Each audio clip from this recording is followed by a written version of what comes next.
Somebody's turning out, I think, after this session. So we recording? Yeah. Yes? Yes. Okay. You're on. All right. We will call this meeting of the City Council to order for December 17, 2024 at 6 p.m. Madam Clerk, if you could call the roll, please. Councilmember Alcantara. Here. Councilmember Hudson. Here. Mayor Carrington. Here. Councilmember Braver. Here. Councilmember Best. Here. Councilmember Cooper. Here. Deputy Mayor Tudor. Here. All here. All right. If everyone could stand and join me, I'll ask Shonda to lead us in the Pledge of Allegiance.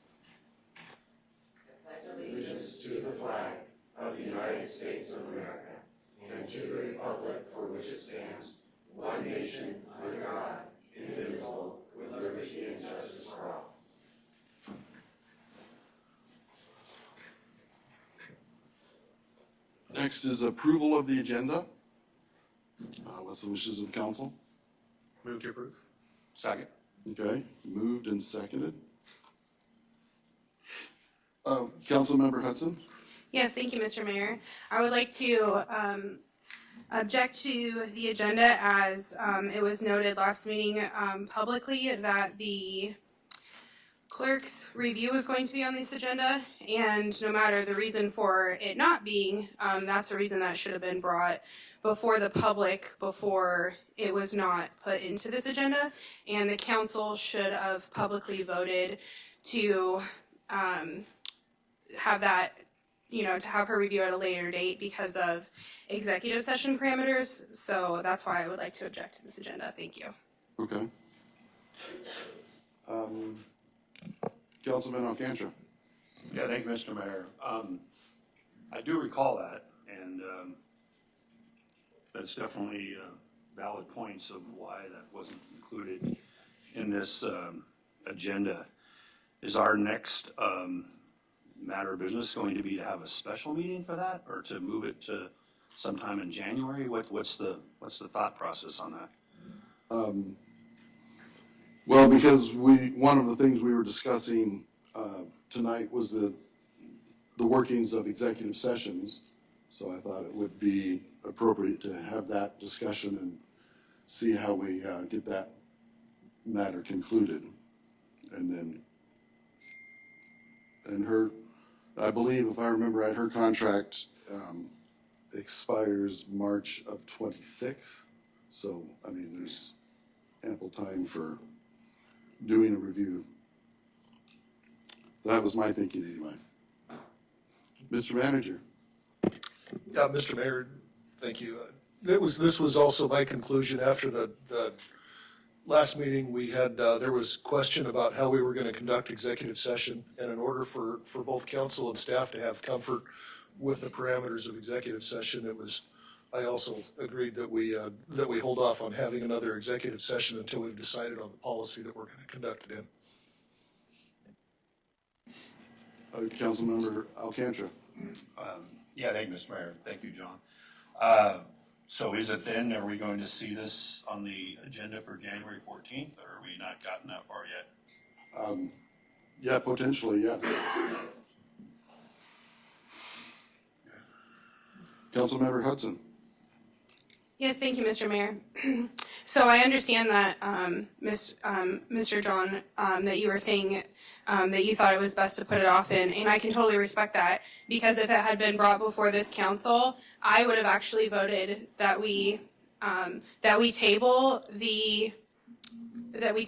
that with the clerk until executive session had parameters. My point in objecting to this right now is that if we're following code and policy as the city council, when we ask for something to be on the agenda and we have council support on that, it does need to show up in our agenda, and that's something that the council needs to vote publicly that we are going to put that off until a later date. So in trying to open transparency to our constituents, I think that just deciding behind closed doors, this needs to be brought public, that we asked for something to be on the agenda, and then it needs to be for the council to make that decision, that it's not a good time because we want to wait for parameters to be put on. So I can totally respect that, and I would have also voted to table that until parameters were put on executive session, but that is something that should have been in this agenda and brought before the council as a decision. Thank you.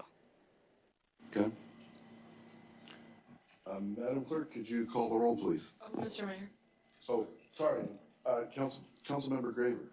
Thank you, Mr. Mayor. I just wanted to say I appreciate the comments of Councilwoman Hudson. And so if we figure out this executive session situation tonight, can we then vote afterward or perhaps request council support and council comments to then schedule the evaluation of the clerk on January 14th or the next meeting? Yeah, under council comments, we can, direct staff, et cetera, yes. Okay, thank you. Mr. Mayor, if I may. Councilmember Hudson. Yes, thank you. Thank you, Mr. Mayor.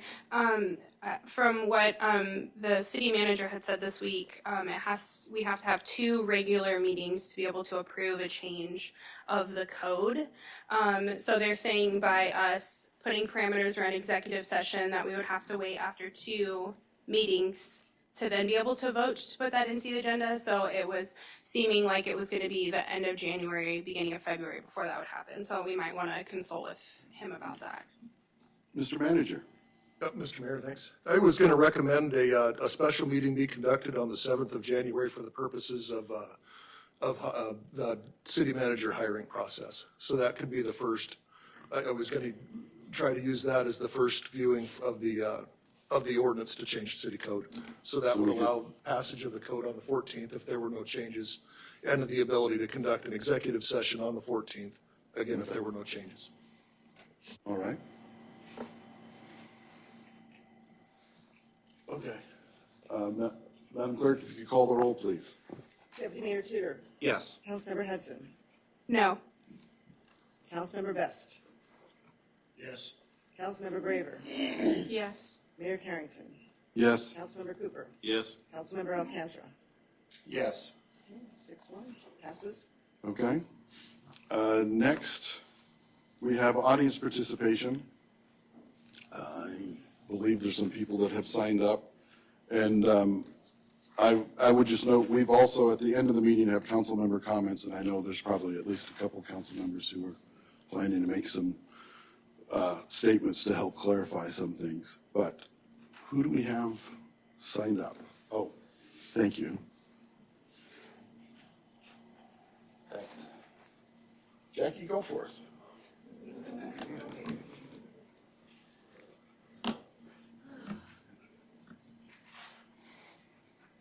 Good evening, Mr. Mayor and City Council. My name is Jackie Goforth. I've been coming for 4 years to speak in front of this council, and I'm pretty much a regular. I'm pretty religiously here all the time, and the parking has been adequate most of the times, and then sometimes it's burgeoning at the seams, and you are stealing parking spots from all the area businesses. So, I've watched the council give direction to the manager, and the manager is to handle it through his city administration, to enact changes on parking. I've heard that happening. But the city has done the exact opposite or worse. They do nothing at all. The parking issue that has been going on a viral post online this week is a classic example of what lack of action by city administration has caused. Businesses are being slandered for something they had no part in. I want you to know that those are woman-owned businesses. And do you know what a parking waiver sounds like to me? It sounds like a license to go steal your neighbor's property. Why don't you give them waivers so their customers can go steal property too? I don't get it. What is this waiver thing? I know we're busting at the seams, but you're missing a huge opportunity here. The library, I know it's your golden calf, but do you know where Wasilla's library used to be? Main Street. And then it moved to City Hall, and then it moved to Cruzy. Do you know where Anchorage's used to be? Ship Creek. Then it moved to Fifth Avenue, and then it moved to 36th. And you know why? Because community business development needed the property. Good night. You have a huge opportunity to build a 2-story garage, parking garage over there that's a pay-for one like the airport. It would pay for itself and solve all the problems, and then all of those businesses that don't have waivers could have waivers, and they could build restaurants because everybody would love competition downtown. But there's all their they are paying for just parking to sit there, and other people are now planning on stealing it. They said so on the radio. I have been watching the slander, libel, and defamation happening, and good heavens, if I was a lawyer, I'd be right down there doing this on a contingency fee. Wow. All you have to do is prove that it hurt your business. And what do you think boycotts are going to do? The city has done nothing. They've done no communication to quash the viral post. They've done no articles or podcasts to correct the issue. A guy bought a building that only had 2 parking spaces and he wants to put in a big restaurant and steal space from the neighbors. What a fantastic idea. Seriously, if I was these businesses, I would sue you for malfeasance. You need to do your job. You need to hold the city manager accountable, and especially, you need to fire the department head of community development for what he's been doing. You don't make deals with people behind the doors to open a restaurant with 2 parking spots and then go online, or excuse me, on the radio station and say you're just going to go have your customers park at the parking garage across the street. That's where the other business, that's stealing people's property. Wow. I mean, wow. Oh, by the way, I really would like to talk about the library books, but I don't have time left. Thank you. Steve Lawyer.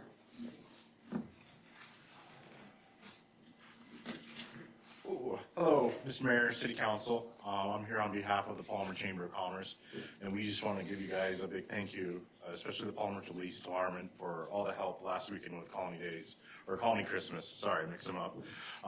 We thought it was a big success. The energy in Palmer felt really, really good, and we're very excited for Colony Days and Friday Fling, and we look forward to working with you guys more. Thank you. Thanks. Michelle Kincaid.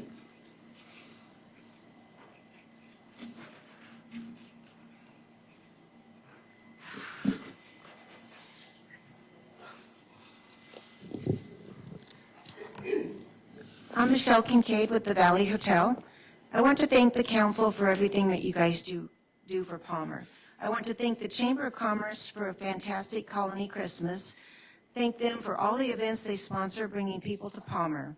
I believe people often come back to Palmer on another day and throughout the year. False statements have driven a social narrative. Tonight, I hope the council and the staff can issue a statement. This was my first time being involved in social media. I tried to post the facts, but the stage had already been set. Can I ask City to explain these items so public and internet publisher can hear from you how meetings are scheduled and posted? I was told, but it's best to hear directly from the city. Regular council meetings, 2nd and 4th Tuesday. Any other Tuesday is called special. Like tonight, regular date was moved, and this makes it a special meeting. Although post was taken down, comments and shared are out there, and they are based on a false narrative. I'm asking you to clarify who can arrange an emergency or special meeting. City said under no circumstances can a private person arrange a special meeting. That cannot happen. Confirm the agenda is announced not 30 days before, but 4 days before the meeting on Friday prior to a Tuesday meeting. City posts Friday in paper and on City's website an upcoming meeting agenda and packet. The false post also stated parking waiver was terminated Thursday, June 20th. That was not true. It was never terminated. The barbecue waiver request was published Friday, June 21st. Yes, Palmer needs new businesses. Every person in the valley would love to have Bare Naked Barbecue as a permanent restaurant. It would be a great addition. I hope Troy and Andrea consider the lot beside Country Cuts. It's South Alaska Street and room for a building and parking. I oppose the waiver because even 50 cents max capacity is going to be 25 to 30 cars. That's the customers and staff based on local examples. For 50, current code is 10 combined on-site and legal frontage, but the waiver should consider the actual amount. Add another 30 seats in a meeting room, that's another 20 cars. Most everyone drives themselves to meetings. There is just not enough to handle the entire parking needs for the location of that as a restaurant. I'm not against the barbecue. I've never made any false statements against them. We're not in competition. We don't even sell the same things. More businesses means more people in Palmer. We were denied a variance in November of 2000. We bought a building for 539 South Alaska. We were denied the waiver. We owned the parking across the street, but we needed a variance to count it. And that was before the CBD codes. We were actually denied on a health and safety issue that it was a health and safety issue of the people of Palmer to cross the street, and that's why we were denied. Thank you.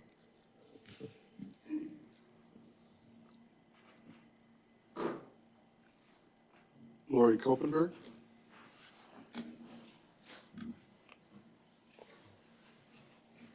Good evening, Mayor and Council. My name is Lori Kopenberg with Vagabond Blues. We had a great colony Christmas this past weekend thanks to the Chamber and volunteers. Our small town charm shines bright when we showcase these events throughout the year, which encourages visitors to come back to Palmer on other occasions and spend their dollars in our town to support us. I'm thankful that we, the public, can attend council meetings and voice concerns, as well as bring ideas and suggestions for making our town better. These meetings are open to the public, whether it be council, planning and zoning, or any of the various boards that the city oversees. The meeting dates can be found on the City of Palmer's webpage under Government Meeting Information. The parking situation needs to be addressed, code needs to be reviewed and adjusted to reflect real use for certain types of businesses. I look forward to that discussion.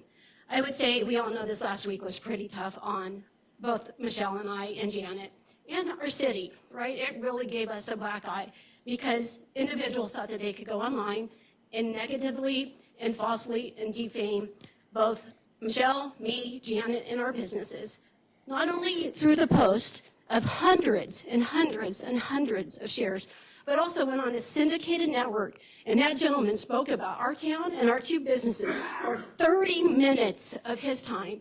He was shameful. Shameful he was, and he should be held to account, but also so should Bare Naked Barbecue for posting false statements, knowingly, easily verifiable information that could have been corrected by a simple phone call. But he wanted to incite this awful narrative of who we are, and shame on him. I do want to give thanks to Amy for seeking out the truth and for sharing on Matsu Sentinel how damaging this was. For me, 30 years of our business, I really don't want to talk tonight because it is so, and I just got to calm myself. And more than like 50 years for the Kincaid family. I am not against the Bare Naked Barbecue. I did not make any false statements against him or his business. And I think it's very sad that this is what happens when citizens and businesses come before this council asking for correction of our code. Palmer does need a good brick and mortar barbecue place. I wish Bare Naked Barbecue great success as they work toward their dream. There are 2 waivers that the city has issued. Those 2 waivers should be grandfathered for their current use. We are not looking to create any issues. We are looking to solve the parking problem. And what has happened is a travesty to my business, to the Kincaid's business, to their name, to my name, and to this sweet little town that we call Palmer. And this gentleman, if he were a stand-up citizen, he would go on his post and he would claim that he posted false information and that he apologizes to us. And that would make a lot of changes and maybe put some of the records straight because the damaging comments are still ongoing, and that is not okay. Is there anyone else for audience participation?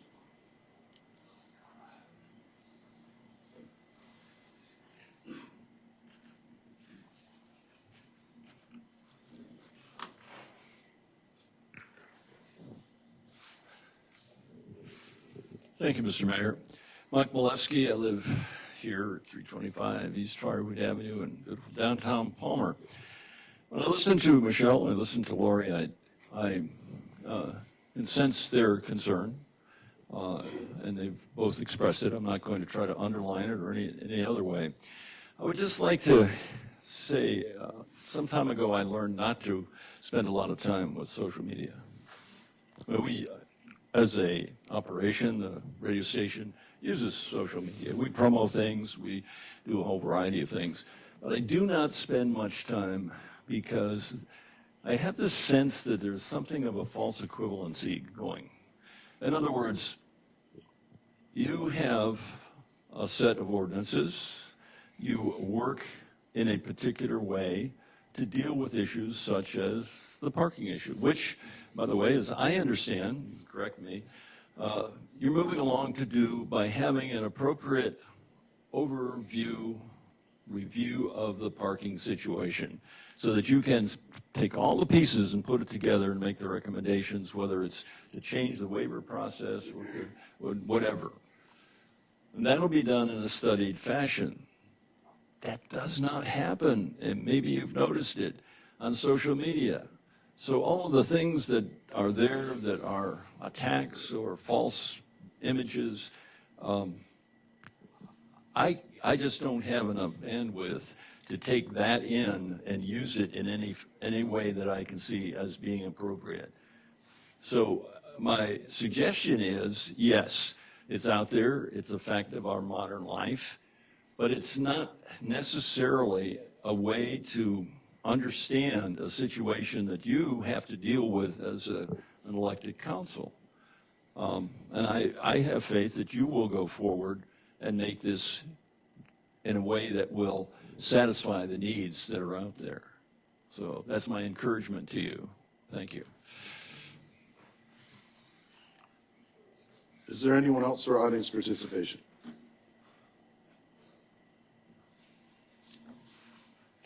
Okay, we will close audience participation.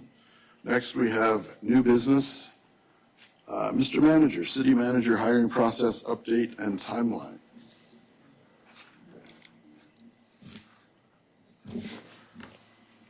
Good evening, Mr. Mayor, City Council. Here's what I have for an update for you so far. Obviously, the city manager hiring, the position is closed. We have 15 applicants. And I guess I'm looking for your guidance as to what happens next. I do have some recommendations and some suggestions. First off, I would recommend, we do have a human resources company, a contractor on board. And I would recommend letting them go through the existing resumes, or go through the current resumes that we have and kind of cut out some of the folks that are not qualified for the position as we've posted. Of those that are remaining, we can give those to you in a packet. And there's another thing that we can do is have this company go through and rank those resumes, and I'll read to you from their suggestion here, titled Resume Ranking Rubric. Reviewing the resumes and record the results on a matrix. Each candidate will be listed and will be given scores for executive and administrative qualifications, key knowledge, education, and experience per the job description. And resumes, along with the completed matrix, will be submitted to the city manager via shared drive for review and presented to the Palmer City Council. And the city council can determine the number of applicants to progress to the next steps. And I've also got some additional services that they can offer us, and can read them to you as appropriate. It's kind of what I'm suggesting is that we ask this HR company to go through, find our qualified applicants, rank them, and allow the staff to present that to you as a list of qualified personnel for the job. And I'd also recommend a January 7th special meeting to be able to specifically dedicated to this hiring the new city manager, to be able to determine your next steps, debate how you want to go further from there. And that's what I have to this point, and I'm sure there's going to be questions, and I'm happy to answer them. Okay. Deputy Mayor? Thank you, Mr. Mayor. I appreciate you looking out for us with that. I mean, I definitely would like to have an HR company there to assist us in this process to make sure we don't violate any rules. But I do think it's important that we as a council have a little bit of leeway to go through the resumes and make a determination within this body. So I would actually just like to see the resumes and allow us to make determination ourselves, if that's all right. And definitely depending on what the rest of the council thinks. Thank you. Councilmember Hudson. Yeah, thank you. Mr. Mayor, I thought that the last meeting, we were hopefully going to be receiving those by that Friday after. So it's 4 days after the last meeting. So can I ask why we haven't received that? It's just, you were just waiting until now to, when you talked to HR, or, I'm sorry. Yeah, I've just been waiting to talk to HR and see what their recommendations were. And that's their recommendation. I can release them at any point council wants me to release them. And I think what needs to go through is we just need to go through and redact what needs to be redacted for public release of the information. Councilman Best. Thank you, Mr. Mayor. I appreciate the recommendation from the city manager. I know that we had kind of gone down a process that got a little bit convoluted last time. There was some missteps made. I'm very eager to have this entirely in the hands of this HR firm, and that council not be involved in things and not have the list before the public has the list. Let's do it in a very structured manner so that we make sure to get the advisement from this HR firm, which we haven't even had them before us yet, to understand what their process is. We haven't heard what they might feel is the pitfalls of having council having this information, and whether or not we've got parameters of whether or not they're going to be able to, council will be able to look them up or make contact with them. We want to make sure that we have all this stuff understood before we go any further. So I would ask that council just is patient, let the HR firm do their due diligence and bring to us with their recommendations of that we do.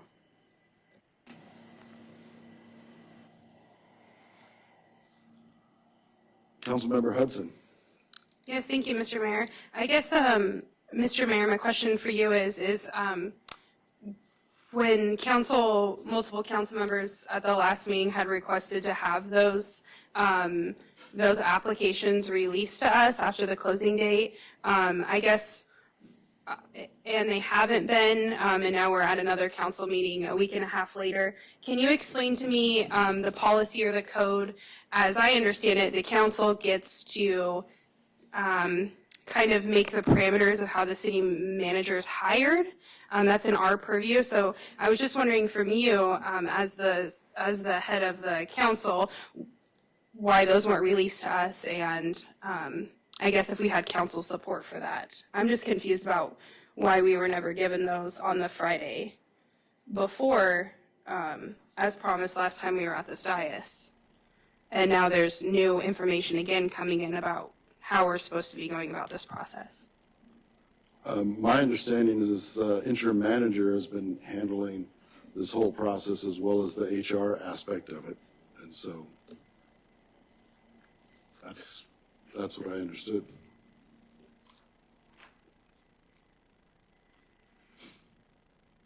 Mr. Manager. I'm really trying to go about this in a measured approach. I don't want to rush anything. I don't want to do anything too soon.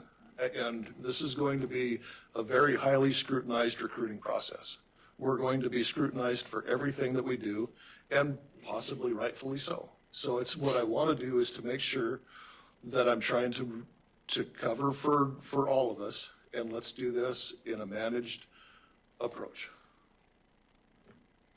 Councilmember Hudson. Yes, thank you. Can I ask the city attorney if she has any thoughts about this process? Madam Attorney. I believe to reference, I'll do code first. To reference the code approval, the city manager is hired by the city council and therefore dictates that process. I appreciate the fact that there is an outside HR attorney or HR firm that is available to do extensive background checks and details. I think the one part, and this is again at the discretion of the council, but I would compare it to any time that there's a request from the public, like a FOIA request or a public information request or a a permitting request that they ask for, that is always available for public requests. So like if I put in something and I'm like, hey, I want to have a parade at such and such time, that request itself is public. So if you apply for something, that's also usually pretty public. So I think the one item, and this is not defined by code because our code is silent to that, but the only part that I would say, if it's similar to a public request, that applying for an application of this thing, that your application and your resume is probably not confidential information. I mean, a social security number would be an address, but that's probably not, and if the council wants that information in advance, I don't see an issue for confidentiality there in determination. In terms, because they work for you, as well as, I think that would be a public request.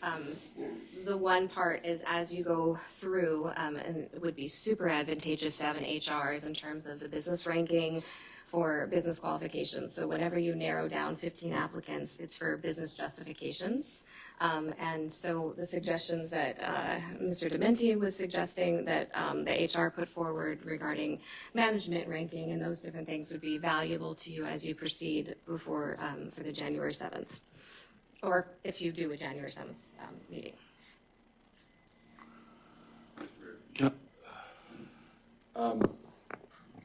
Councilmember Hudson, do you have follow-up?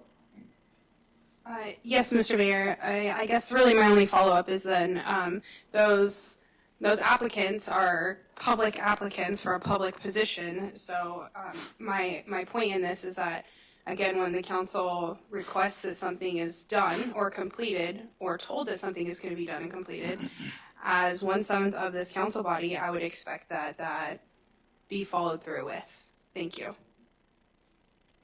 Councilmember Cooper. Thank you, Mayor.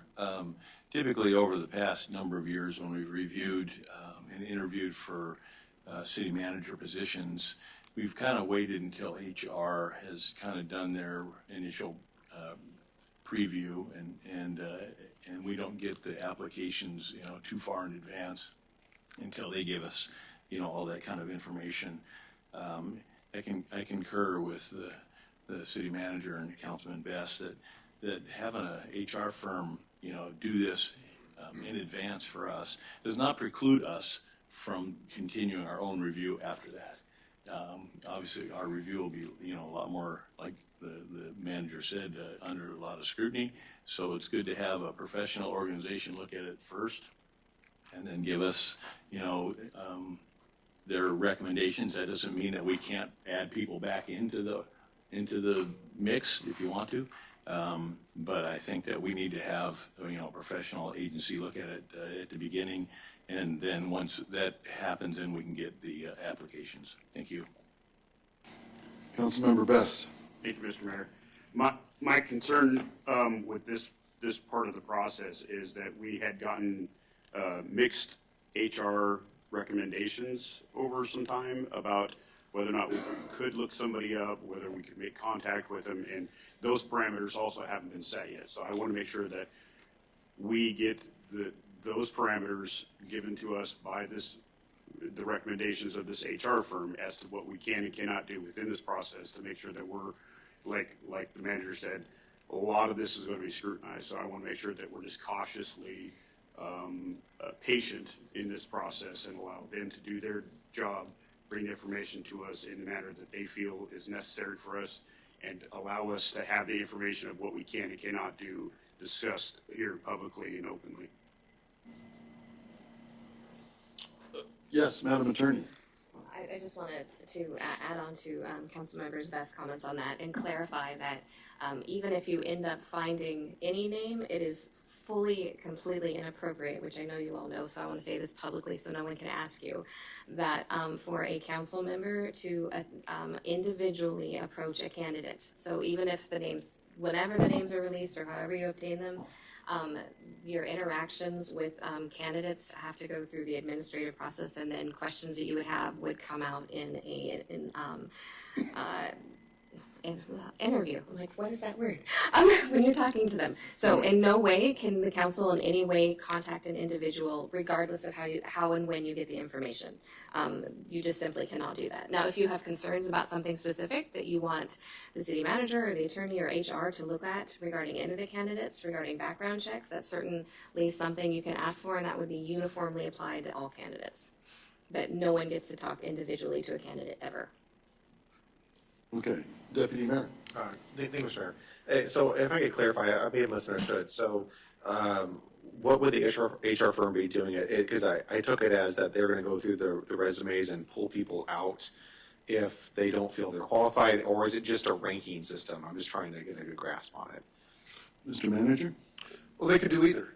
I'm just kind of going through city code here. The human resources manager or designee shall review applications received to ensure proper minimum qualifications criteria were met.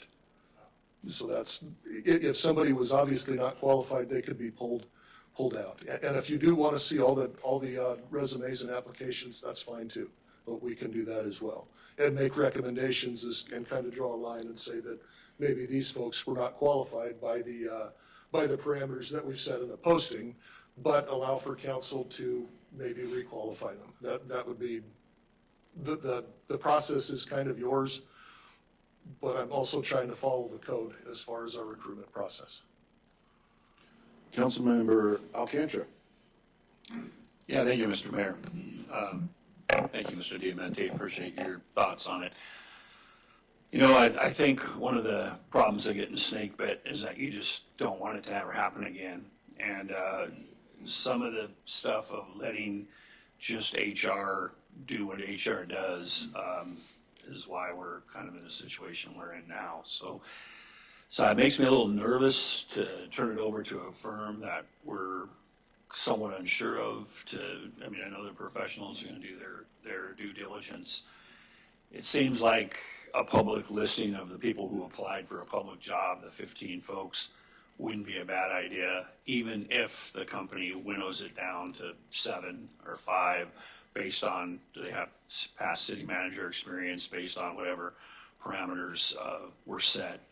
But I just get worried that we're going the same trap we fell into before. I really don't want to garner through 15 resumes, redacted or not, just because, I know it's going to be with the answers to the questions, with the background material, it's going to be, hundreds of pages as it was before.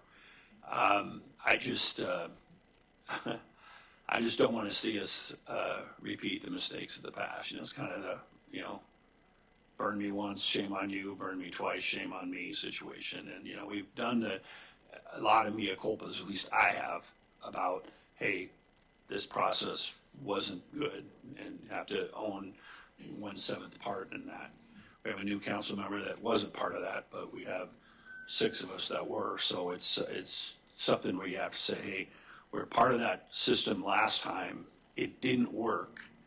It got us really damaged goods, and I don't want to repeat that. So that said, I know it's kind of a non-answer to, like, should we go hire this firm and have them just see what they do? I mean, if there's people there with, they didn't make it through high school that are wanting to be city manager, obviously it'd be pretty easy to pluck them out. But I would like to at least, maybe let people know, hey, here's the people that applied. Because the one thing that's great about what you said is that this false narrative of no one wants to be city manager at Palmer. Palmer's a mess. Palmer's a disaster.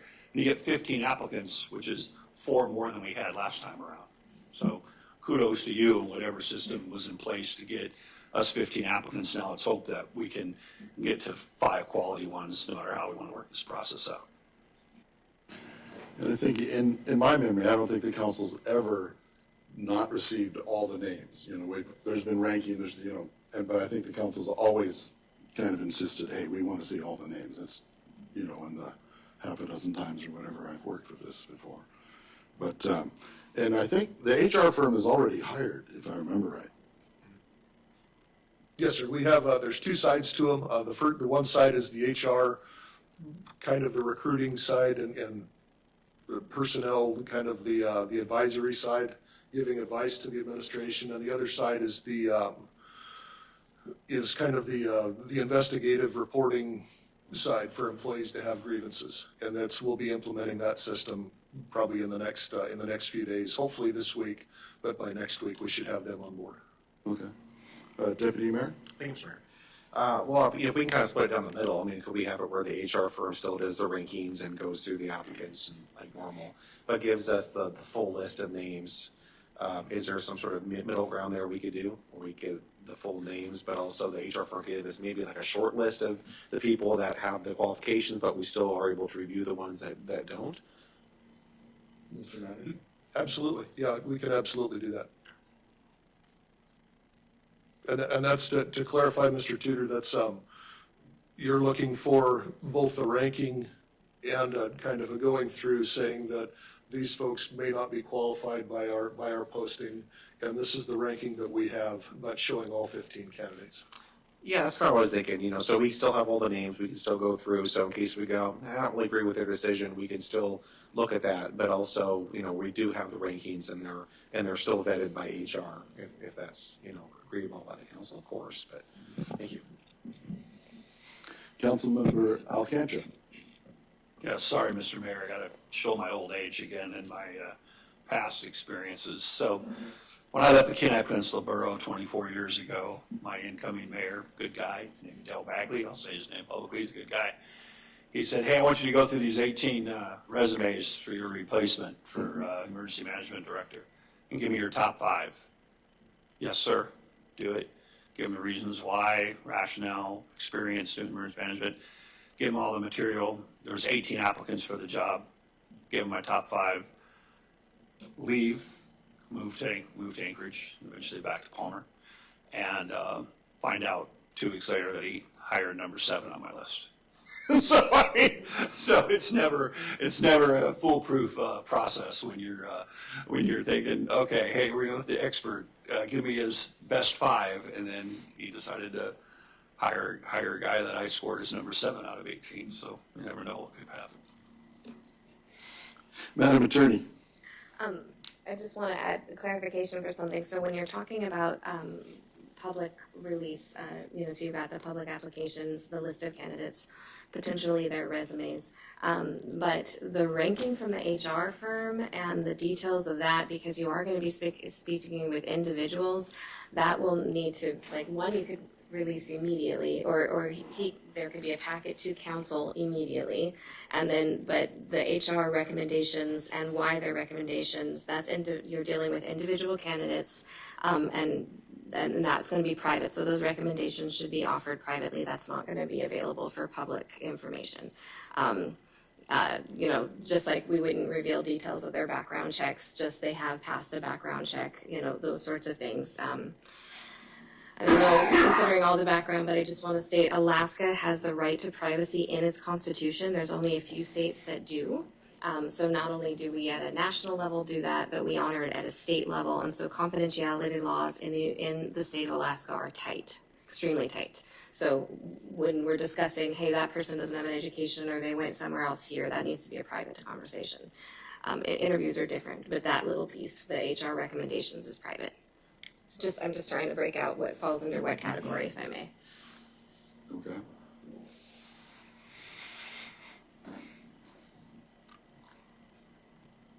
So, Mr. Manager, do you feel like you have some guidance, or do you want us to try to clarify this? Okay, so I'll read my guidance back to council so we can confirm that this is what we're looking for. Okay. Council is asking for all 15 candidates, the application packets for all 15 candidates.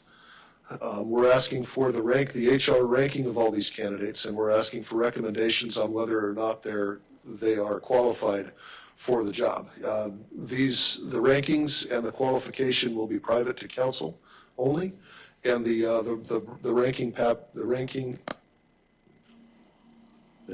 packets of the applicants will be available to the public. Councilmember Hudson.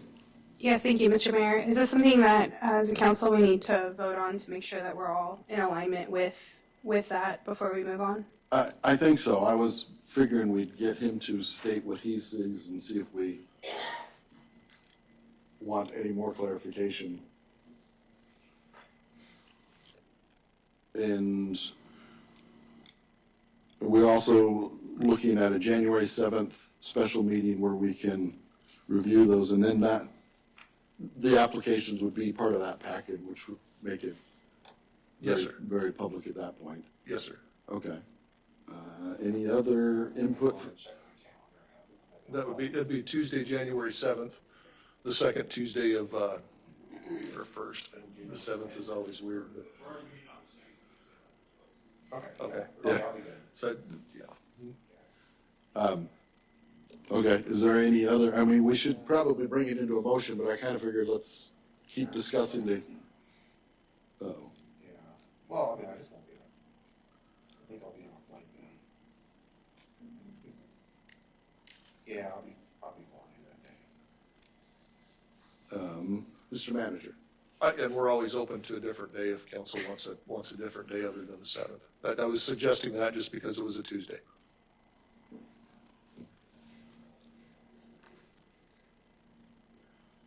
Would a different day work? Yeah, I just couldn't do the 7th, unfortunately. Yeah, the 9th I could do, yeah. Any of those dates after that, I'm totally free. Okay, but do we get into difficulties? One of the other options was to do a first reading if we get to the next item. So I don't know, is that a difficult Can't thing? do it that way. Can't? For that ordinance, it would have to be the Okay. 9th and then the 20, Okay. or the 14th and the 23rd. The 6th would, Just to clarify, there's a requirement, like if, for notice, et cetera. for five days in between meetings, like if you want something approved on the January 14th meeting, so maybe Monday, so that we just have 5 days. January 6 days. 6th? Yeah. How does that work? Yeah, Does that seem to work for everybody? Okay. We think we have enough, we can go ahead and make a motion so we can vote on this? Yes, Just- Madam Attorney, go ahead. So, just so that the council here and everyone's in timelines, if you vote on that, that would be for a meeting for January 6th, to review the packet. So then the, names and their pieces would be in the packet, and when would the packet be released to the public and council? So that they would have advanced time to review. It will generally be the Friday before. Okay, just, Yeah, Right. Thursday or Friday, Would that- depending on what's that, what your understanding is. Would that be enough time Friday before a Monday meeting? Okay. Right. I'm fine with that if you're. Okay. All right.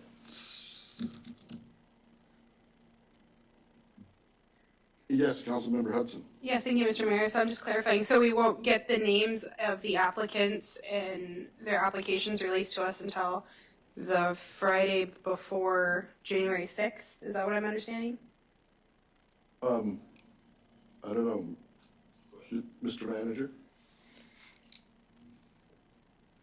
I can release the names anytime the council directs me to.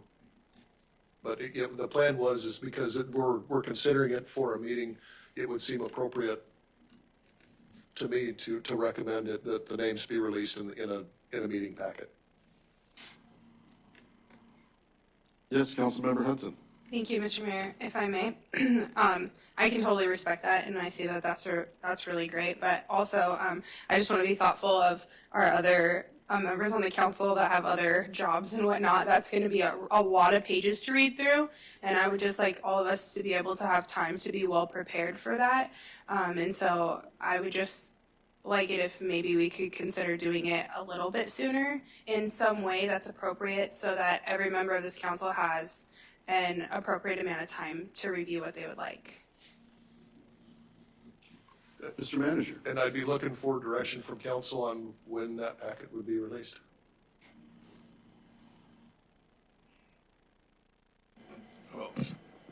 Councilmember Alcantara. I appreciate the comments, and I think that's good to have it sooner rather than later, as one of that has a full-time plus jobs, whatever. But I also am very cognizant that it's the holiday season. Wednesday, January 1st is obviously a holiday for city employees and hopefully for almost everyone except maybe a couple police officers and others. So I don't know if it's possible just to back it up a day and get it out Thursday afternoon, the 2nd, gives us an extra day. I think, you know, we'll have the weekend to look at it, and that's the only time to really get any real quality time to see it anyway. Or maybe one way to do it is just release to the council the names of the folks and then release the packets down the road. I mean, I don't know if that's, you know, easy to just have a list of 15 names or not, but I'm not gonna start Googling everybody until I get the whole packet, so we'll see. It'd be nice to have it earlier. If you can't have it till the 3rd, I could respect that too, just that it's a tough time of the year to be pumping out a lot of material. And if you like, I can release them as soon as we get the packets redacted. I'll just release them then, if council wants to see that. So can you word that into a motion so we can go ahead and vote on this? Mr. Mayor, like us, to direct the city manager to release the names of the, well, I should say, the redacted packets of the applicants for the city manager position, as soon as they're redacted. To the council? To the county, yeah. Okay. And to go ahead and schedule a meeting for January 6th? Yes, thank you. And also to have a special council meeting on January the 6th to review the packets.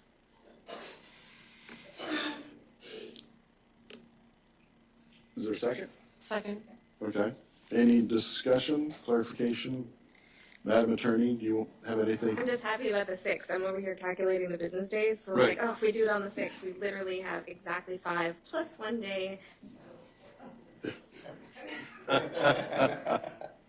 Right. Okay. So Madam Clerk, can you call the roll, please? Councilmember Cooper, Yes. Councilmember Best, Yes. Councilmember Hudson, Yes. Mayor Carrington, Yes. Councilmember Braver, Yes. Deputy Mayor Tudor, Yes. Councilmember Alcantara. Yes. Unanimous? Okay. Next is administrative policy discussion for executive sessions. And I believe we had some information emailed to us and as well as on the dais. Or maybe we should take a break. Yeah, let's take a 7-minute break or so.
Okay.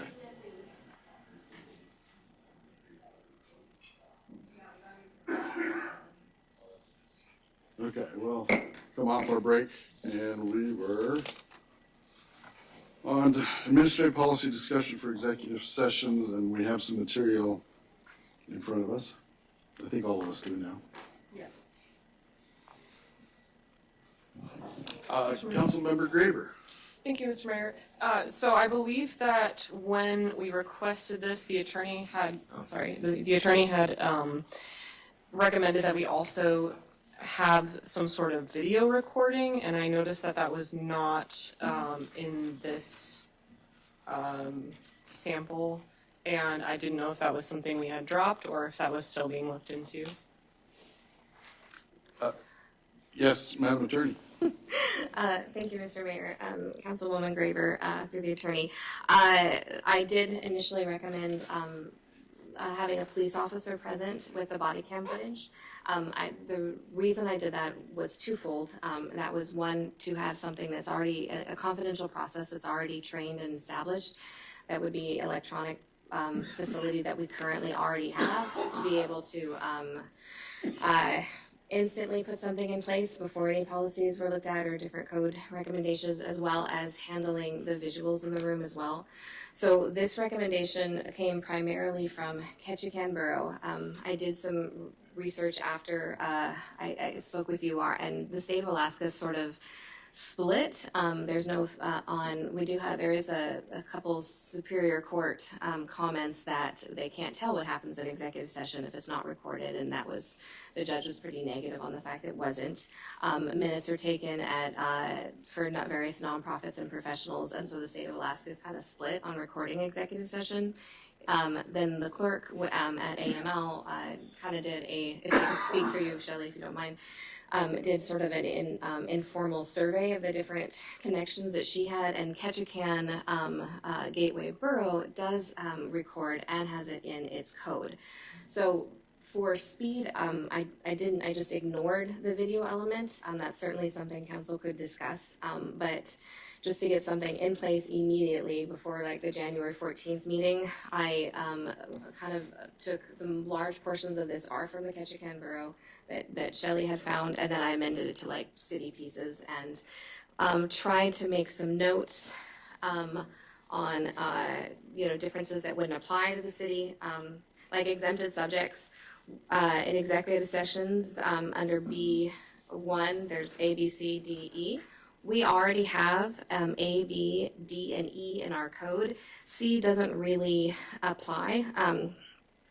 Well, it could be addressed here, but we don't need to put that in because we already have that addressed in PMC 2.04090. So I was just trying to move the language around in terms of process. But you are correct that video is not even addressed. And it wasn't because I didn't see value in that. I was looking for speed. Here was an example of something to amend code. Thank you. Councilmember Hudson. Yes, thank you, Mr. Mayor. I just wanted to make a comment to Councilman Graver about that also. If we were able to work with this, I think that it would be fair then if there was something that was on video seen that wasn't said, then if it's being recorded, whoever is seeing that action or that behavior could then say it into the microphone, which then would be recorded of what behavior it is that we are witnessing. And then that would be recorded that way at least. Thank you. Madam Attorney, you have your light on. Oh, I'm sorry. We're still going through that. So briefly, I could just sort of go over it if that would be helpful. Sure. So we have the definition of executive sessions, and I just took the last one. I was like, there's some copies here for public. We have exempted subjects. This is defined usually in the OMA. Every single municipality around the state has what is considered an executive session and exempted topics, including the city. I pointed out where we already cover certain pieces. They separate out conduct. I liked the clarity in doing a step-by-step process that Ketchikan did. They offered a conduct of executive sessions, which clarifies that you only discuss the issues that are contained in this area and that are authorized by the body. Then the motion, what would be in the motion, the subject that it is, and the language without defeating the purpose of addressing the subject in private means that you don't put in a title, we're going to talk about Joe Smo's bad behavior at such and such and whether or not the city can sue him. Like, we would not put that in the title. We'd be like, we're dealing with, a personnel matter on such and such date or something to that effect so that we still offer confidentiality. And then there's a section on the record of executive session. They do specify audio recording. You can certainly add language. We'd like to consider video recording in the future or by such and such date if that's what council would like. The second section where I'm looking at D1 and then 2 says executive session audio recording security. This assigns the authority to the clerk or another individual designated by the council if the clerk is gone or unavailable, that the recordings are sealed by the person operating the equipment. They're promptly delivered to the city clerk who has possession of the audio and will store them in a secure location. So this establishes chain of custody. In order to, chain of custody is a courtroom term mainly, but basically says if evidence ever gets tampered with, you know who is in charge of it. Then the city clerk keeps a log of an executive session recordings. There was, that could be something as simple as, I think I had a copy of what Ketchikan did, and it was mainly just a sign-in log that said, I'm looking, was this. It said date of meeting, subject discussed, whether they listened to on a tape recorder, what the number was, the disposal date, and then who was present when they did it. So all that stuff would be documented. So you have an audit trail. That's section 2. Now, disclosure of executive audio recordings, I appreciated the part that they came in because there are times when, say, you have a new city manager coming in that will be making decisions based on a contract that you guys might have negotiated the price of a real estate privately to. That would allow the city manager to, in the presence of the clerk, listen to that with the confidentiality still attached to it. So they would be aware of the details, offering that sort of thing. So disclosure of executive sessions to the attorneys for the city for providing legal advice. If there's a judicial order, obviously if there is a warrant or any kind of judicial order in terms of discovery, that's always released. To any individual who attended the executive session, like if you listened to it but you can't remember what was said, you can certainly come in and listen to it again. And then to the mayor or any member of the city council or the city manager who was elected but was not attending that, they can come back and listen to it as well. I did add, if we will look at, that's number 2, the mayor, any member of the city council. You see the italics, that was the language that I added, and the information in the executive session is relevant to business before the city. For example, if you have a new city manager who comes in and we had recorded an old city manager's performance review, that's not, unless there's a lawsuit or someplace, that would not be relevant or to the entering to business of the city. So that would not give confidential information to a new individual that could then potentially cause liability on behalf of the city. You know, so if we analyze Joe 6 months ago and then Bob comes in, Bob wants to hear the nasty things that you said privately, no, not nasty things, he wants to try to attempt to find nasty things about Joe, then that he cannot do that because it wouldn't be business related. And because if Bob did that and then he did things publicly, now we have liability for the city that Bob doesn't have to pay for. So that's that language. And on all the ones that say subsection and there's just a little dash, that's because those are all, you'll note I'll put, you know, this is the code address. That would be where we would put it in city code. Like we'd have to invent something new there. So it's just finding the address.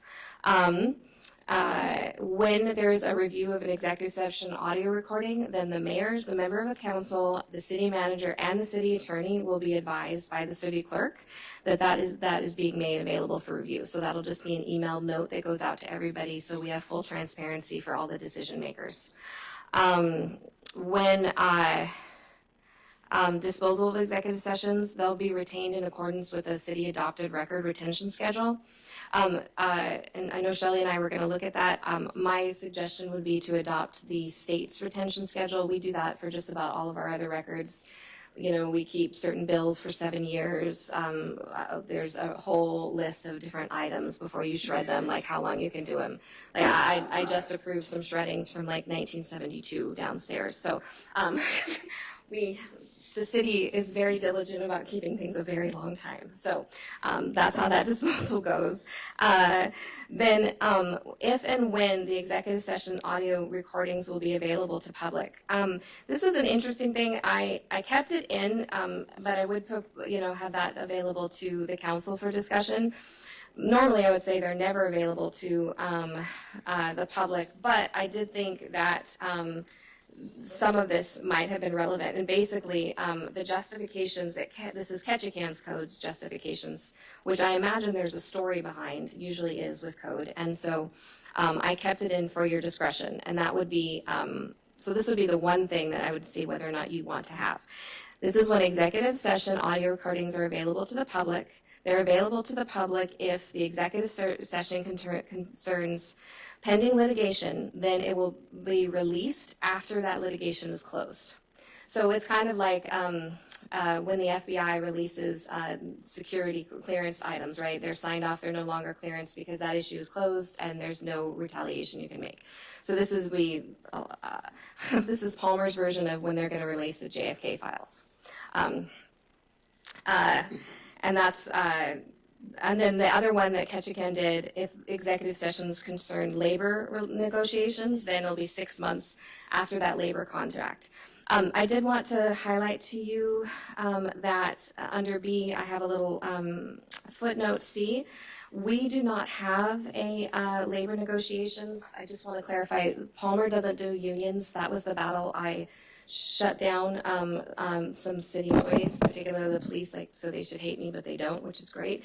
Like 2 years ago, that we did not allow a union. I took it to the board because the city of Palmer appropriately, actually, props on Palmer, we set the golden standard for the state on when and how they opted appropriately out of PERS. So when PERS was passed in the 1980s, Palmer, within 2 months, said we would like to opt out. They voted on it, they put it forward, and because of that, we do not have to have unions in the city of Palmer. So labor negotiations are usually done through the attorney if that occurs, but not a labor negotiator, so that wouldn't apply, just so everyone understands the background of that. And then that was something I took to the Alaska Labor Standards Board and got a holding on our finding on behalf of the city of Palmer within 6 months of being here. So that's what that note relates to. Then there is disclosure of discussions that everything that occurred in it within the scope of what was done is, of course, confidential. The section bold in policy regarding meetings, this is again from Ketchikan, amended with the words council instead of borough, you know, those sorts of things. So it's not exactly. But again, this is from Ketchikan, and I really liked it. I thought it clarified to the people understanding the process of it. So ultimately, the policy regarding meetings, the action to enforce the Open Meetings Act, basically say that the city is reliable to, we are a government of the people and for the people. Therefore, the people do not give up their rights through executive session unless it's beneficial for the people. And that's what the people of the city do not yield their sovereignty to the agencies that serve them. The people in delegating authority do not give their public servants the right to decide what's good for them and what them to know and what not to know. Therefore, all executive sessions shall be construed narrowly to implement this policy in alliance with the State of Alaska 4462-310, which is the State of Alaska's Open Meeting Act. So that is to avoid any exemptions or violations of open meeting requirements and unnecessarily limit executive sessions. And ultimately that comes from Americans, but especially Alaskans, don't like government doing things behind closed doors, and only with certain reasons. So that's what those two language came from, and those were from Ketchikan. Councilmember Best. Thank you, Mr. Mayor. If I may, can we go back to E? E, disclosure of discussions? Yes, ma'am. Yes. You gave a more thorough explanation in your verbal, and it's also coincides with the opinion that you had given before, more than what this states here. This states here, the contents of discussion occurring during executive session shall not be disclosed in any manner at any time by a member of the council or staff except to the city attorney. Yeah. And then you gave a little bit more, a different opinion, and so my question to you is, why is that opinion any different than what we're seeing subject before us? So Section E, the disclosure of the discussions, the beginning of that says, so I understand what you're saying, so let me do the building blocks. Like I go back to the illustration law is Legos. So we start with definitions. So it says the content of a discussion occurred during an executive session shall not be disclosed in any manner at any time by a member of the council. This is in conjunction with the entry definition of what an executive session is. So you have to have an appropriately defined executive session, which is the reasons listed in Section A definition, the exempted subjects. That is also in alliance with the conduct. And what was I looking for? The verbiage that we have in executive session first that says, that's in our initial part of A. I'm sorry, I'm going through all this. Subjects may not be considered at an executive session except those mentioned in the motion calling for the executive session unless they're auxiliary to the main question. So that's the initial assumption of what an executive session is.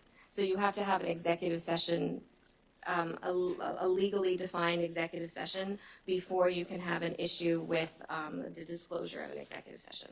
If that makes sense, they're layered on top of each other.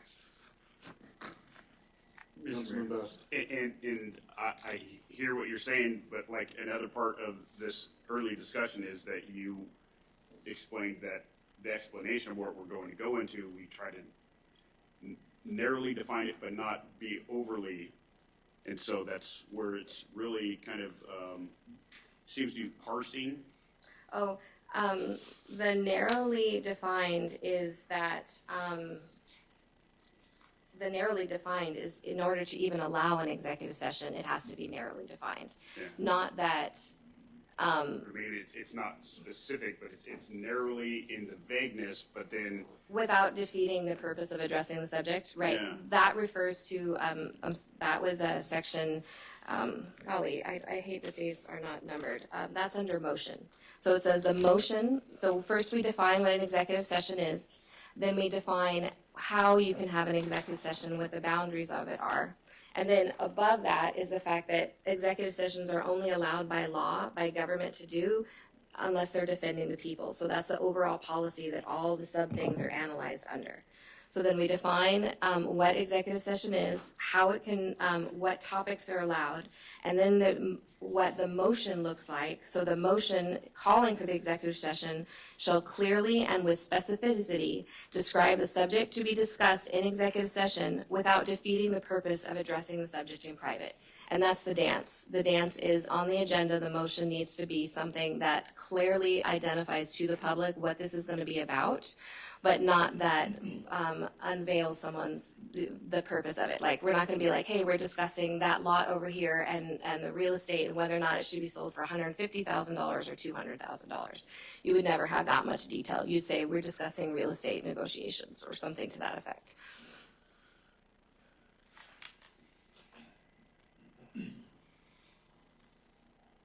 Follow up, Councilmember Best? Sorry. Okay.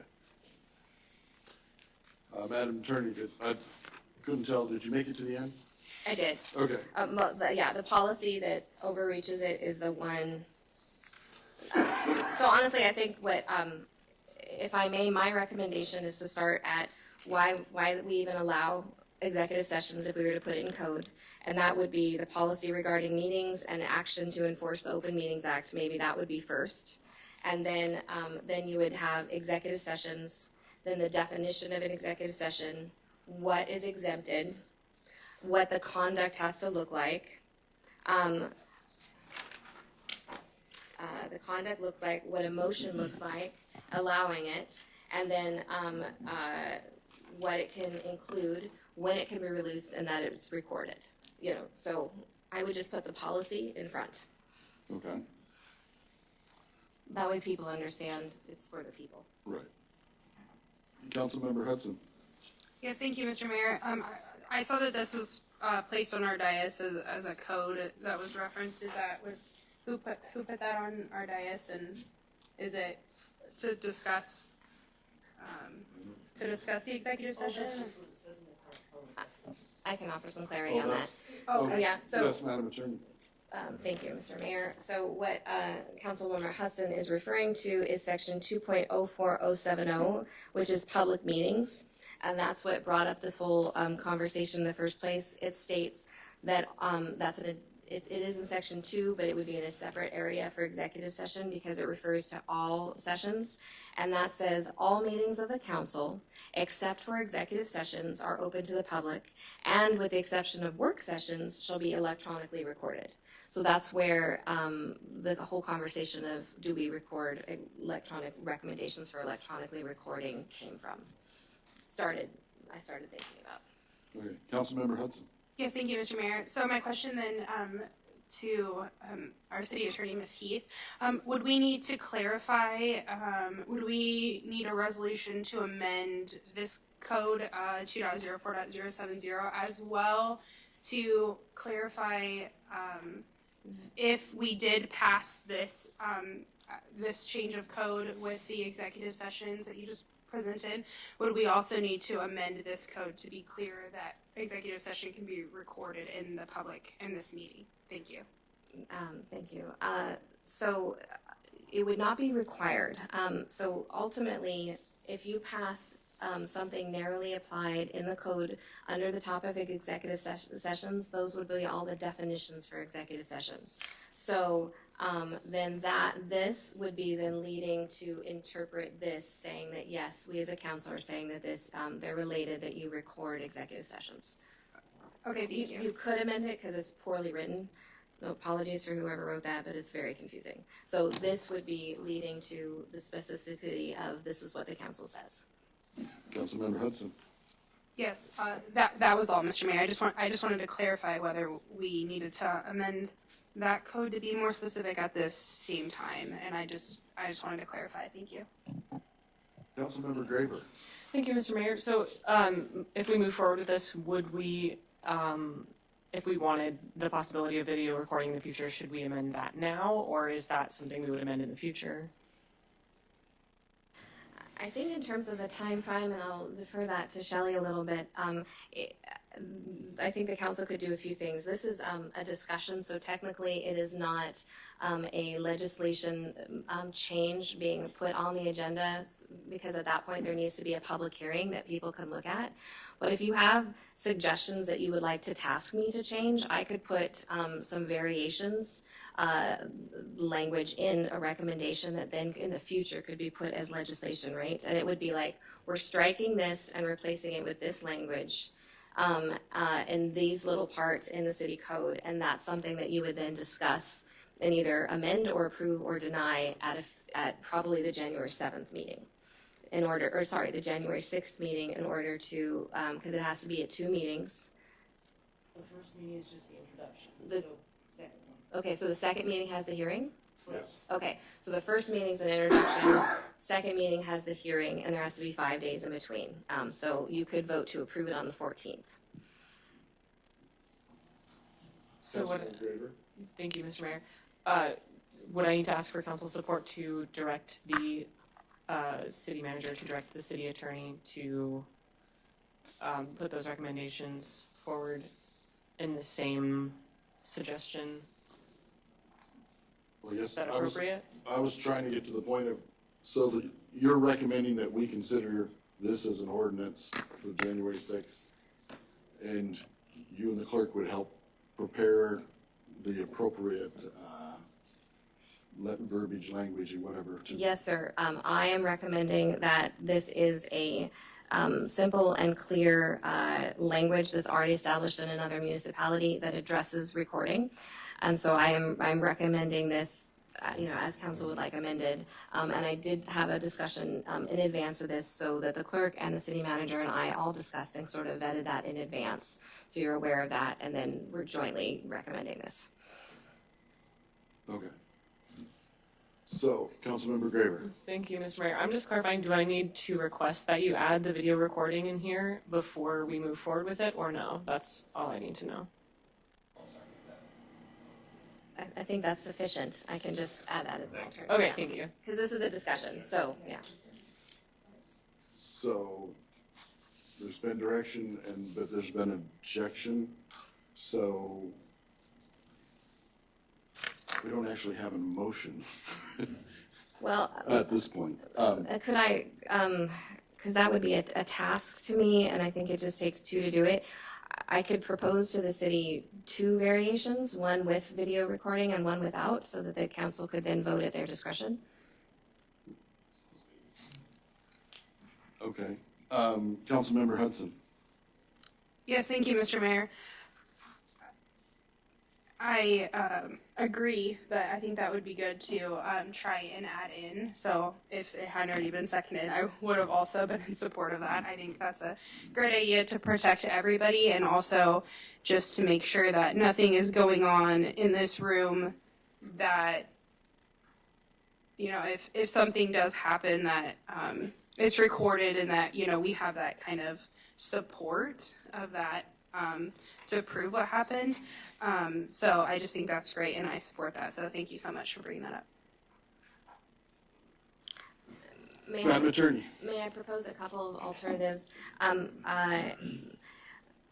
maybe I could propose three sections, like this, this being proposed to council as is. And then second, adding in video recording, and then third, adding in the desire to have video recording as soon as a proper service was brought in or something to that effect. So that way, the third option could be to give, if voted by the council, but that would not immediately require a video recording, so that you could enter into executive session with audio recording as soon as possible, and then say we'd like to pursue having the clerk look at the system in place for video recording in the future. So I could offer three different suggestions at your discretion.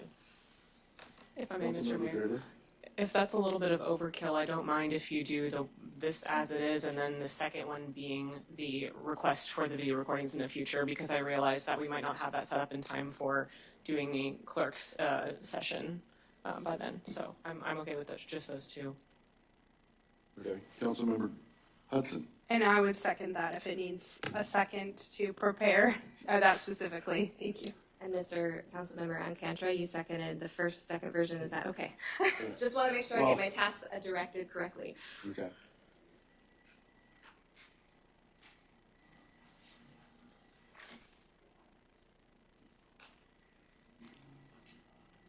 So, Madam Attorney Sarah, are you clear? We'll start with that.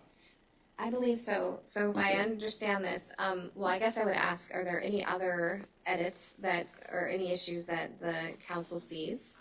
And I will do one as is. And when I say as is, it's going to have the appropriate code addresses in where we place it in the Palmer code. And if I missed anything that doesn't apply to the city of Palmer, like if I referred to you as a borough or a council or something like that, that would be removed. There are, Ketchikan has organizations and, boards that we don't.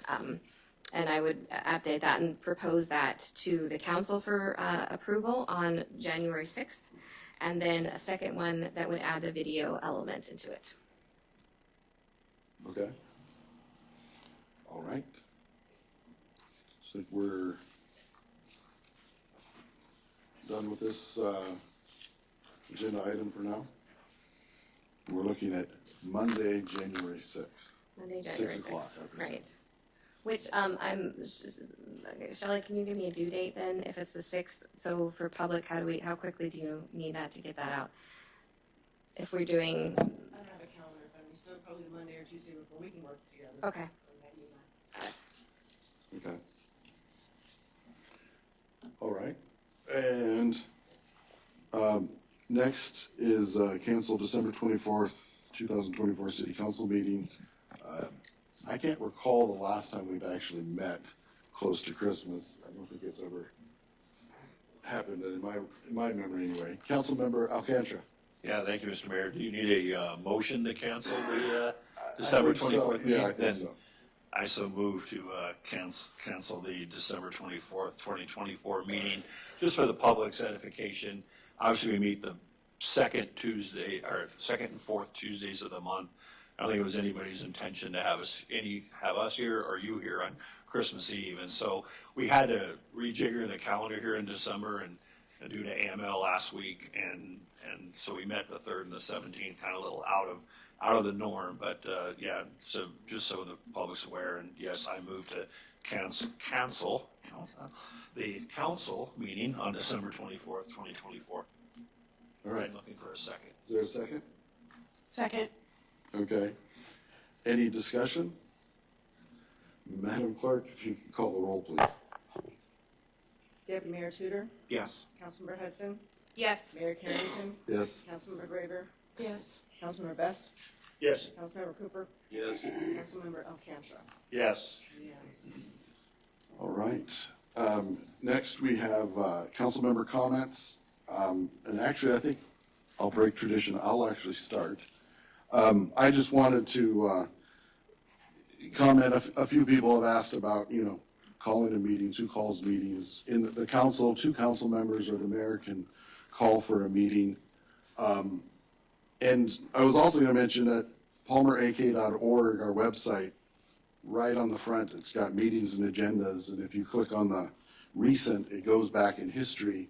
And you can see what meetings we had. There should be minutes as well, and you can kind of see those. And minutes are kind of the official record of what happened and transpired. It's a little shorter than Mike's version of the recording. But I just wanted to kind of start off with that comment, is that's a resource for people to find out what's happening with the council, et cetera. And then Deputy Mayor, I think you had some comments.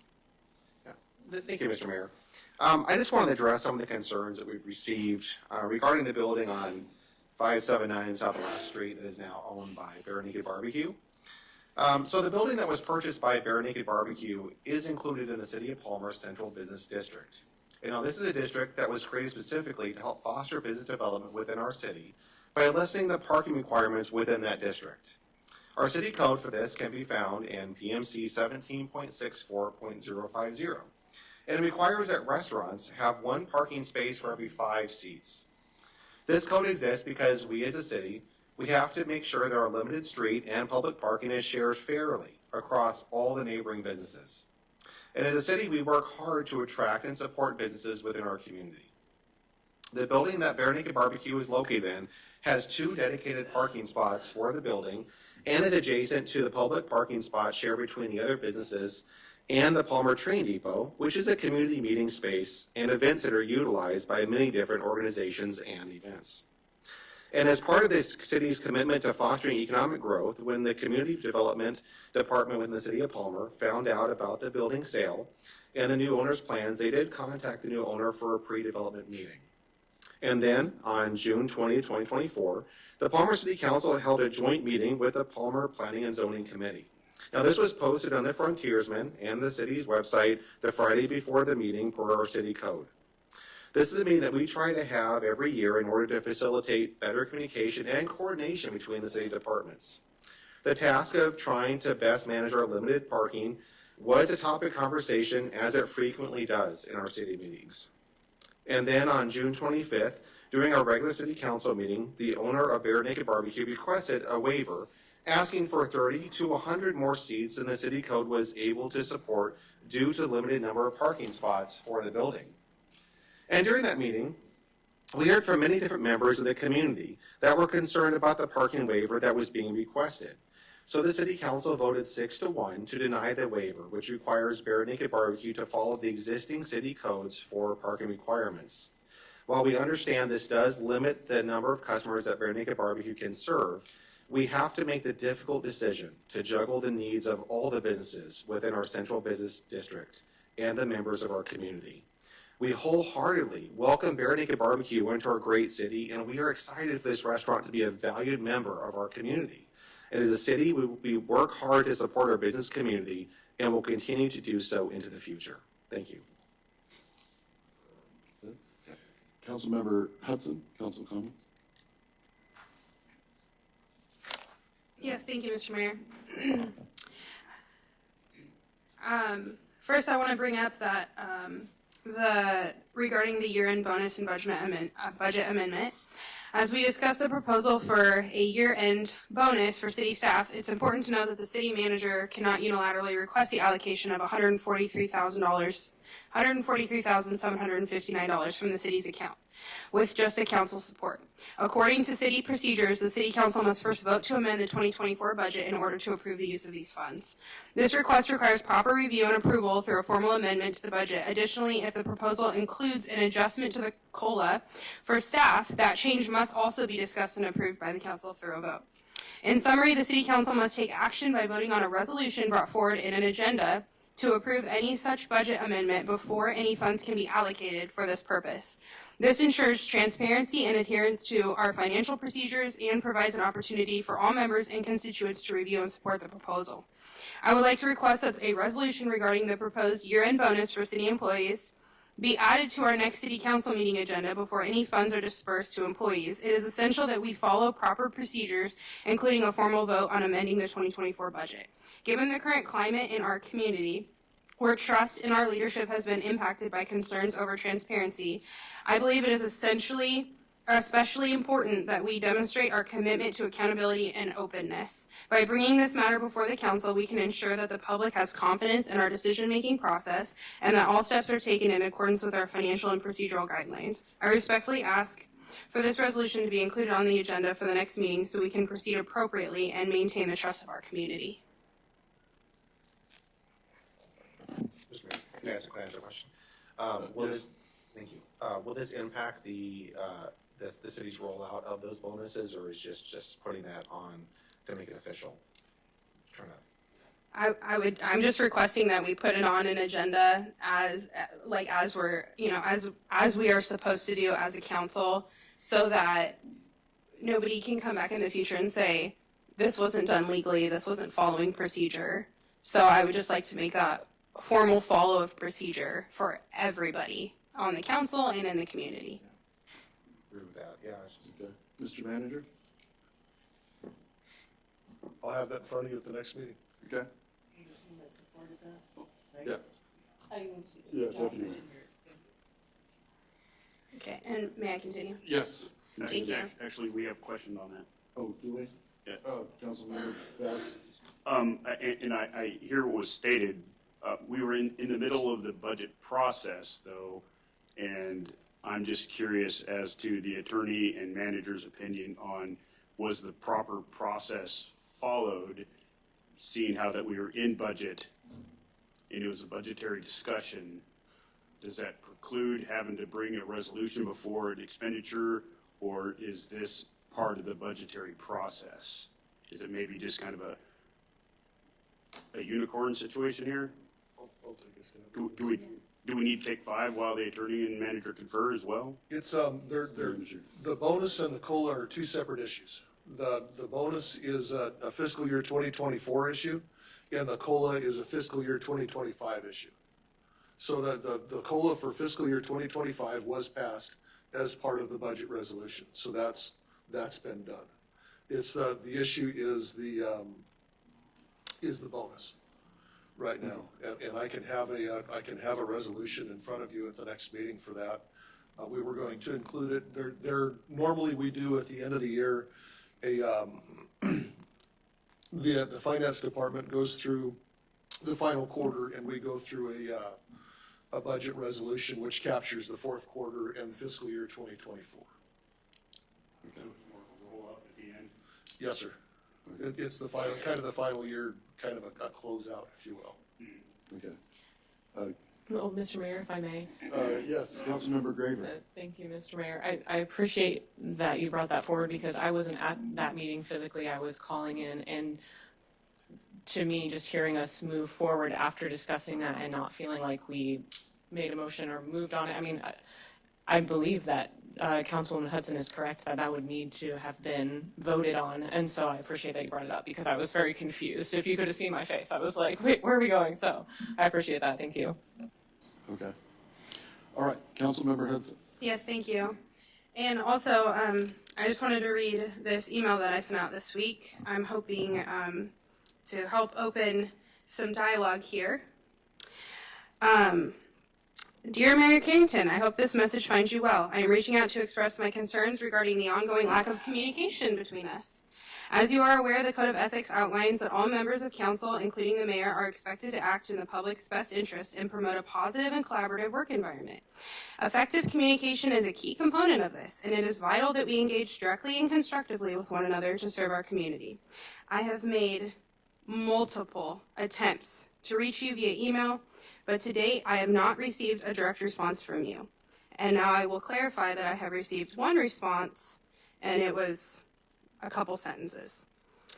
Since stepping into my role as an elected council member, I find it extremely troubling that instead of addressing my inquiries, you have emailed other council members or through indirect channels such as the mayor's report. This lack of direct communication feels counterproductive and not in line with the spirit of the Code of Ethics, particularly with respect to promoting effective problem-solving approaches and fostering a collaborative work environment.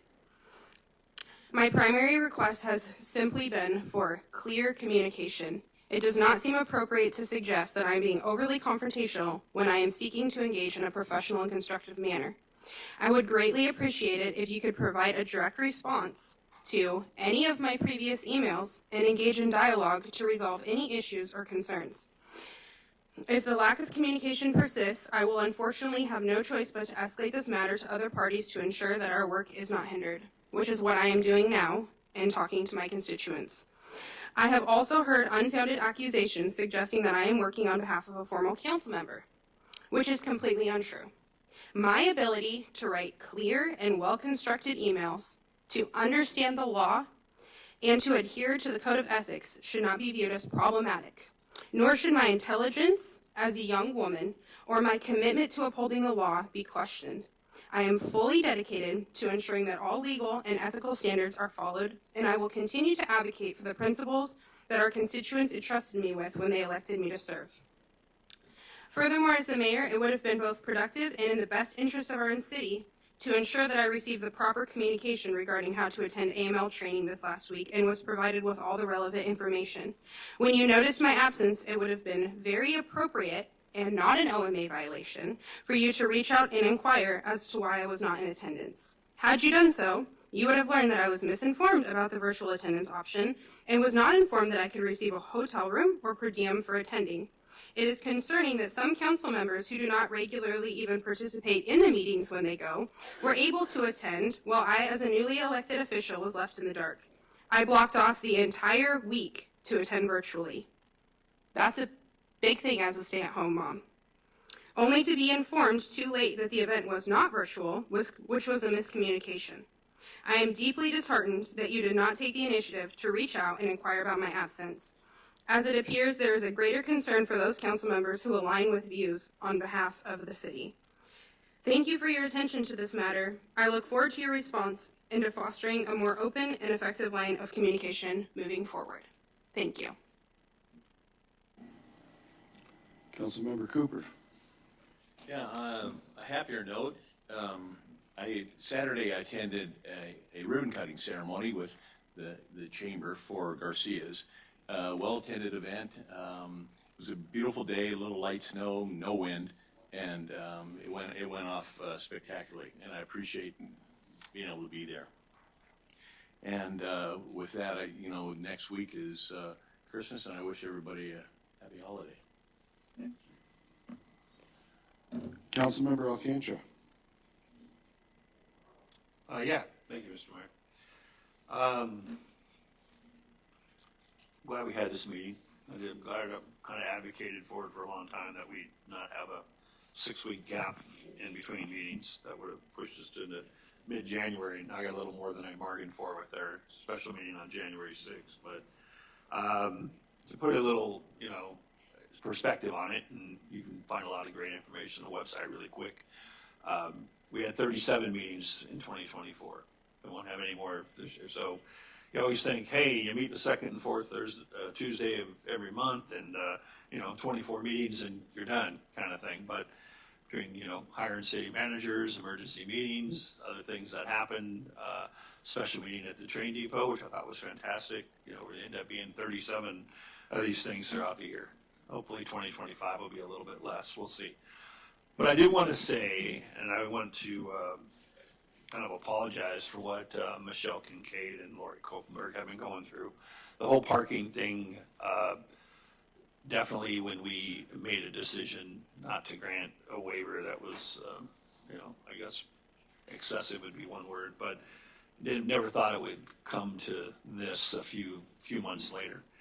And I ran my own business for a few years back in the early 2000s. It's difficult, as I'm sure other people on the dais could attest, to run your own business and have to worry about feeding people. And I only had 3 people working for me total, and did that for a couple of years. And said, man, I need to get to some place where they give me a paycheck every 2 weeks instead of me having to come up with paychecks for other people. So I appreciate what Lori and Michelle and the whole Kincaid family has done in their time here in the Valley. And it's easy to say, as an older guy, that ignore social media, and I'll take this from me, not from another older guy that might be in this room, but it's easier to say, hey, it's an echo chamber, leave it alone, don't interchange with it, don't have a issue with it. But reality is out there. When it gets shared by a bunch of people, when false information gets plastered all over social media, and like a snowflake rolling down a hill, it picks up a lot of flakes along the way. And when that happens, obviously it leads to a lot of not just hurt feelings, but potential hurt business. And I can tell when Ms. Kincaid is sending out emails at 5 in the morning. I'm not up at 5 in the morning. I'm trying my best not to be, except when dogs wake me up. But I'm not up writing up emails of my salient points and issues that I have to address at 5 in the morning. So I apologize to both of you for what you've been through, and I hope that with what we're doing, we'll get to a solution in the near future. Because I'll admit, in all the years I've lived in Palmer, back when we had, roller rinks and movie theaters and bowling alleys and everything else back in the 70s, I've never thought of parking as a problem in Palmer. They're like, oh, yeah, oh, it's a problem? Okay. And my eyes have been opened, obviously, sitting up here, that, the issues of businesses starting and the issues of waivers and the issues of what we're doing, it's much more of a issue than I would have ever imagined. So please accept my apologies. I guess on the better part of things, Colony Christmas, fantastic as always. Great time, and Christmas for everybody, I hope is good. I got 3 of my 4 kids home. One's in the Middle East, so it's a little tough to get home from that assignment. But I figure if I get my wife and some family and 3 out of 4 children for Christmas, I'm doing pretty well. So Merry Christmas to all of you, and hope you all have a great Happy New Year, and see you back here on January 6th. Thank you. Councilmember Graver. Thank you, Mr. Mayor. I wanted to thank the interim city manager for emailing us a working clarification on Palmer Municipal Code 17.64.050 concerning the eligibility of parking spaces. I did want to request council support to direct the manager to make sure the attorney looks over it before we approve it or before we vote on it. I think it's really important to make sure that she is able to check the wording, and I didn't think that's been the case yet. I think it goes to planning and zoning first, but do you have comments on that? Mr. Manager? If I may, that was a determination made by the zoning administrator. That was not intended for council approval at all. That was something that was made by the administration, by the zoning administrator himself. Okay, so do we plan to come forward with something to add to that or clarify that code, or is that directive just it? That directive complied with, and basically what I've been told is that's the way that we've always interpreted the code in the past, and that there was a mistake made when we went through the Bare Naked Barbecue in adding an extra parking spot that was yellowed out. And that's since been clarified under that directive from the zoning administrator that I sent out to you. So that's the way that you had requested me to change the code is the way that the code has been interpreted historically. Okay, so it's just a clarification. Yes, ma'am. I would appreciate maybe, I don't know if there's any way to make a public notice, maybe put it in the next manager's report so that the public can see Yes, it, ma'am. because otherwise it's just the council, and then it looks like we're not moving forward with it. So I can certainly do that. That would Yes, be ma'am. great on maybe the next meeting. Thank you. The other thing is, and Deputy Mayor Tudor did a great job, as well as John, of speaking to the parking issue. I had a whole thing written out, and what the heck, I'll just read it anyways. Okay. I'm really sorry to hear about the situation with the businesses that are being accused of conspiring against each other, and there's a boycott going on, disparaging communications. I just want it to be known, as Josh stated, that those businesses had nothing to do with calling any meetings of the council or planning and zoning. Those meetings were already in place. Additionally, that waiver process in question does still exist under the same Palmer Code 17.64.050. The amount of parking that we were being requested to waive in that instance would have caused a bunch of issues with the surrounding businesses and events at the depot. and the rentals there that people pay for. Waivers granted in the past have also caused issues, so we needed to weigh that as well. Not only did that meeting, when we discussed that waiver, take place in June directly after a safety incident involving parking for several downtown events, it was also shortly after that joint meeting with Planning and Zoning. And we had not only had that scheduled at least, I think it was 5 days in advance, as Josh said, but we also had been notified that that was coming up as early as the beginning of May. So it wasn't in direct correlation with this specific business. Lost my place. So, at that joint meeting, we made the long overdue direction to Planning and Zoning to go over the entirety of Title 17 concerning the parking and make recommendations on how to update it to improve the situation.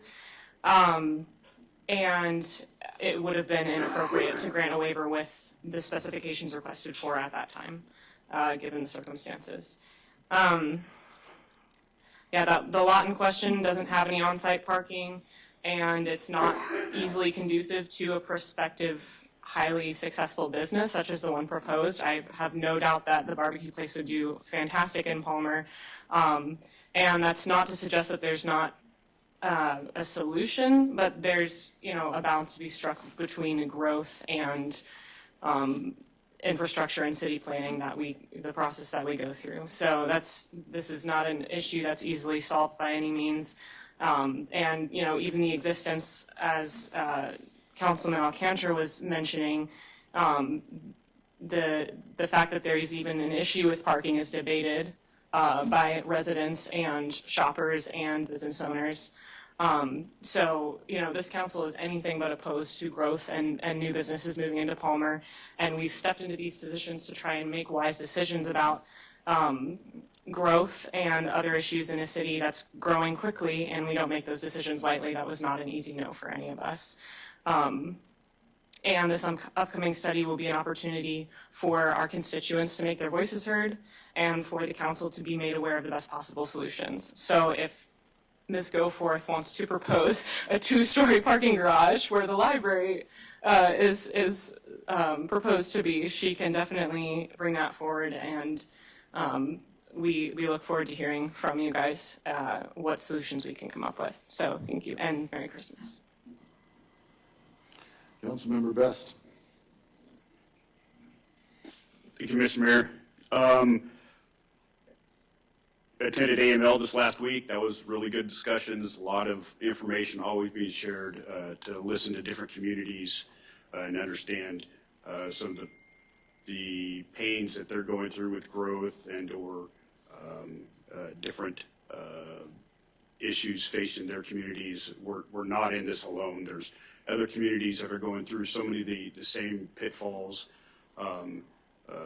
Small stumbles every now and then, you pick yourself up, you try to do better, different economic impacts, different zoning situations going on. So it's sometimes a clunky and uncomfortable process. It is the beauty of doing things in front of the public. It's not a polished, very well understood process at times. Sometimes it's messy, it's clunky, and mistakes happen. With that, I think I have to kind of throw all of us under the bus here for a second. I think rules of unintended consequences kind of play into this, where we're all trying to do the best that we can, and mistakes happen. A couple weeks ago, I was reached by the deputy mayor, and he informed me of a personnel situation that was going on inside city. And within that, then I have found out subsequently that he also contacted all the other members of council. So I believe that we have breached the Open Meetings Act unintentionally, and potentially even have a HIPAA violation. And I need to ask for council support to have the attorney review this to find out if we have a OMA violation and a potential HIPAA violation that should be reviewed and investigated by the incoming HR persons.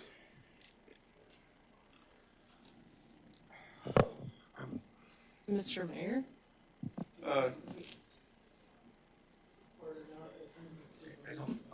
conversation at all. Okay, so he's asking for the For the attorney. attorney and the manager to get involved in understanding where we sit on this. So, Yeah, Well- I support that. okay, so, okay, there's been direction and support, and can we ask the attorney to basically research, investigate, you know, speak with Mr. Best and Mr. Tudor and kind of suss this out? Yes, could we talk about, Because it mentioned personnel, I I guess left I'm it vague. reluctant to go, What? you know, into any detail. So, okay, timeframe. That's what, in terms of like, That's, come up with the next meeting? Or? timeframe is up to them. I just want them to have knowledge of it, and then they'll advise us on the way back. understood. That's, yeah, I can look into something, analyze scope and details, or all the details of whatever that may be, and go forward. I would ask, with council's permission, can we do that after January 3rd? Is that too, just with the events of everything going in the holidays? And my daughter's leaving on January 3rd, and I don't want to deal with the city of Palmer while I spend time with her. So, is that an appropriate timeframe? I'm not setting a Understood. schedule, I'm just giving you the information. Okay, well, this is a task, so I get that. So if I'm being tasked, I just want to make sure that that timeframe Okay, in January. Okay, yeah, that works for me. okay. Mr. Mayor? Councilmember Graver. Thank you, Mr. Mayor. I am very confused because I have, I don't have any recollection of being contacted by the deputy mayor about any instance whatsoever. And so I'm just, can we have a little clarification? Because this is news to me. Because I second that. I'm the same way. I don't know what you're talking I think about. I can clarify if it helps. well, if it's a personnel issue, I No, don't I'm want not gonna to. list any names or anything. I think I know, I can give just a broad brush if that's okay. Yeah, this is. Deputy Mayor. There was an incident where I was asked by the city manager to contact the council. And that's what I did at the direction of the city manager. Okay. Could you, yeah, what's- that's, Okay, well, He starts to violate something. right, I just, let's just, It's let I the had attorney and asked- the manager, I had a difficult conversation that day, well, and in lieu of having that difficult conversation 7 more times, I had asked the deputy mayor to inform council Okay. of a personnel matter. so we'll let, So we'll look at that and look at the We'll get content back. and the scope of that, and then I'll work with our HR and to see Okay. that, to see if that was qualifies as a notification or if that was an overreach. okay. All right. Is Councilmember Best, you have more comments? Merry Christmas. Okay. All right, we'll be adjourned at 7:57.